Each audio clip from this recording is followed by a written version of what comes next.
சுயதொழில் பகுதியில் இன்னைக்கு கீரை சாகுபடியை பற்றி பார்க்கலாங்க.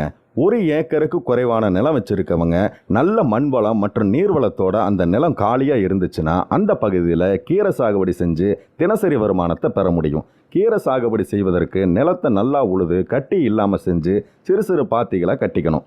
பாத்திகளோட அளவு நம்மளோட நிர்வாக திறமைக்கு ஏற்ற மாதிரி சாகுபடி பரப்பளவை அமைச்சிக்கலாம். கீரை சாகுபடிக்கு அதிகம் தேவைப்படக்கூடிய உரம் நல்லா மக்குன தொழு உரம் தாங்க. தொழு உரம் மக்காமல் இருந்துச்சுன்னா அதில் களைச்செடிகளோட விதைகள் உயிரோடு இருக்கும். அது தொழு உரத்தை பாத்தியில் போடும்போது அதிக அளவில் களைச்செடிகள் முளைக்கிறதுக்கும் ஏதுவாகும். அது மட்டும் இல்லாமல் எரு நல்லா மக்காமல் இருந்ததுன்னா அதில் உள்ள ஊட்டச்சத்து செடிக்கு உடனே கிடைக்காது.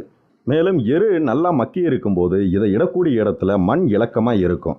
அதோட எரு இட்ட இடத்துல வடிகால் வசதி நல்லா இருக்கும். இயற்கை எருவை சாகுபடி காலத்திற்கு முன்னாடியே சேகரித்து வச்சுட்டு அதுக்கு மேலே சூரிய ஒளி படாமல் பாதுகாக்கணும். எருவை சமயம் கிடைக்கும்போது கட்டி இல்லாமல் பொடி செஞ்சு குவிச்சு வச்சு ஓலைகளை வச்சு மூடி வச்சுக்கணும்.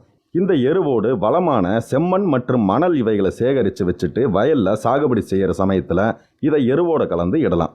வசதி கிடைக்கும்போது குளத்தோட வண்டல் மண்ணை சேகரித்து வச்சு இதையும் எருவோட கலந்து சாகுபடி செய்யக்கூடிய பாத்திகளுக்கு மத்தியில் இடலாம்.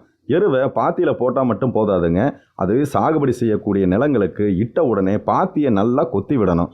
அப்போ தான் எரு நல்லா மண்ணோட கலந்து கீரை செடிகளை தளதளன்னு வளர வைக்கும். கீரை சாகுபடியில் முடிஞ்ச வரைக்கும் இயற்கை உரத்தையே பயன்படுத்துறது நல்லதுங்க.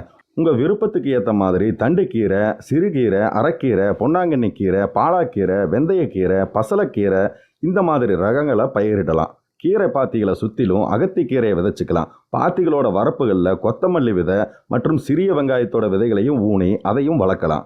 கீரை வயலில் வெளிப்புறத்தை சுற்றிலும் மஞ்சள் நிற பூக்களை கொண்ட சாமந்தி பூக்களை வளர்த்திங்கன்னா சாமந்தி பூக்களால் பூச்சிகள் அதிகம் கவரப்பட்டு இதனால் கீரைகளுக்கு எந்த பாதிப்பும் ஏற்படாமல் நோய் பாதிப்பு இல்லாமல் வளர்க்கலாம். பாத்திகளில் விதைகளை தூவுனதுக்கப்புறம் மேல் பகுதியில் சிறிதளவு மண் மூடாக்கு போட்டு தண்ணீர் பாய்ச்சணும்.